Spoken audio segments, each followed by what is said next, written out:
کمر درد کا بہترین فارمولہ میں آپ کی نظر کر رہا ہوں. اس سے انشاءاللہ تعالی کمر کا درد بلکہ جسم میں کہیں بھی درد ہوگا اور کمزوری، ویکنس، کیلشیم کی کمی ختم ہو جائے گی، اور خاص طور پر کمر میں درد نہیں رہے گا. آپ نے کرنے ایسے ہے کہ مرچ سیاہ 15 گرام، سرنجا شیریں 25 گرام، فلفل دراز 25 گرام، سفید موسلی 50 گرام، ستاور 50 گرام، سنگھاڑا خشک لینا ہے آپ نے 50 گرام، اور اسی طریقے سے زیرہ سیاہ یہ بھی 50 گرام، سونٹ 50 گرام، اسگند ناگوری یہ 50 گرام، سونف 100 گرام لے لیں، اور مصری بھی 100 گرام لے لیں.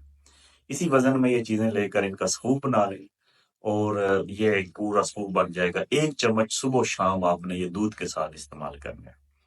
اس سے ایک تو کمر کے اندر جو لمف ہوتے ہیں، لیکوڈ مادہ، وہ انشاءاللہ تعالیٰ بننا شروع ہو جائے گا، اور یہ اس رطوبات کو پورا کرے گا، موڑوں کو مضبوط کرے گا، اور پٹھوں کا کھچاؤ ختم کرے گا، اور ہر قسم کی دردوں پر اثر کرے گا. اور سب سے بڑی بات یہ ہے کہ ویکنس اور کمزوری وہ بھی انشاءاللہ تعالیٰ یہ ختم کرے گا.